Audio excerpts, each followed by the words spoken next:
going on, everybody?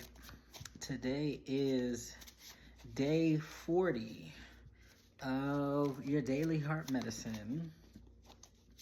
Let's see what Spirit has for us today. And this is our card. All right.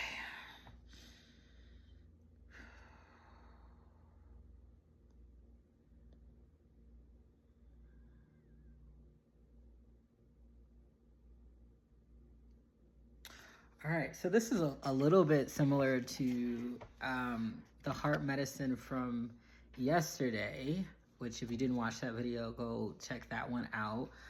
But the invitation for today is there is some aspect of yourself that you think is not good enough in some way. Maybe you're an artist, but you don't think that your paintings, your poetry is good enough. Maybe you are into fashion design, but you don't think that your clothing designs are good enough. Maybe you feel called to be a preacher or a minister, but you don't feel like you speak well enough. Maybe you are a writer, but you don't feel like your writing is good enough.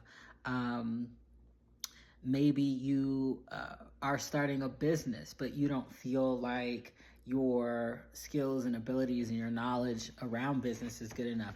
There's some aspect of you and your beingness that you don't think is good enough. And maybe it's just even your own heart, your own personality, that you don't think you're funny enough or interesting enough. And Spirit is inviting you for today, one, just to identify what is that aspect of you that you don't think is enough. And then, and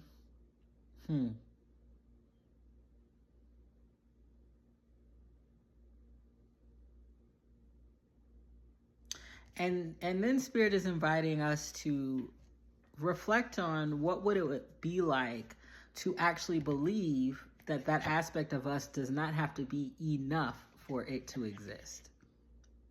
So not even asking you to believe that it is, but what if it doesn't have to be enough, whatever that definition of enough is, because, enoughness or perfectionism, these are very arbitrary words that don't actually mean anything. What is a perfect poem? What is a perfect painting? What is perfect knowledge? What is that? Those things don't even actually exist. It's all up to who's observing, who's experiencing it. They don't exist as real things. So Spirit's not even asking us to say, oh, okay, well, let me believe that that is enough. Spirit's asking us to consider, what if it doesn't have to be enough to exist?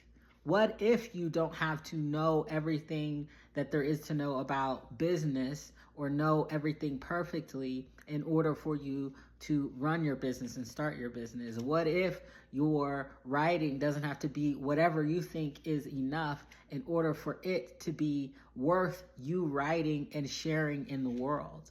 What if God is not asking for perfection in whatever the area is that you are struggling with? What if God is not even asking for 50%? What if God says, you give me 5% and I'll give the 95? This is one of the things we often make God so small in our perception of what God is capable of doing for us and what God is wanting and is desiring for us. What if God is saying, you give me 1% and I'll go the 99?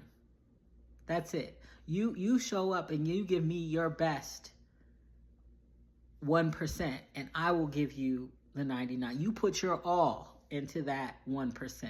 If that's all you got, you put your all into it and I will make it 100%. My love is that perfecting. God's love is that perfecting. God's wisdom is that perfecting. God's power is that. God can make anything perfect. That's why we don't need to be perfect.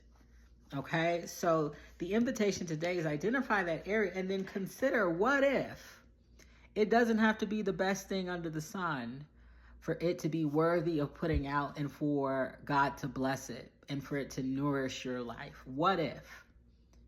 And I challenge you, when you consider that what if, to maybe even act on it. Maybe in your what if you say, well, if that's true, then maybe I can stop holding on to all these poems I've written and I can just start putting them out there. You know, if that's true, maybe I can stop being afraid of starting that business and I can just go ahead and put it out there. All right. God is not asking us to be perfect beings, and God is certainly not asking us to do it all on our own. If all that we had within us was all that was needed, what use would we have for God in our lives? God wants to be there for us. God wants to elevate what it is that we're doing. God wants to see how, wants us to see how he can take the seed that he placed in it, because he placed that seed in us. That's the other thing we don't understand, is that whatever that gift is, that talent is, that desire is a seed that God placed in you, knowing that God would need to pour water and sunlight on it for it to grow. God knew that. And God said, I placed this beautiful seed within you because I desire to see all that I know can be birthed through you, because I know you to be good soil, because I made you that way. So trust that you're good soil, trust the seed that God placed in you, and even more so, trust God to nourish, to water, to pour sunlight onto that seed, that it will grow so that you don't have to do and be it all. All right? If nobody has told you today, my brother, I absolutely love you so much. You are so essential to this world. I'm so excited to see what will be birthed from all of the seeds that are within you, that are beautiful and perfect as they are, because they are in full relationship with the divine. They can't not be. And so I love you so much, my brother, and definitely take a risk on you today.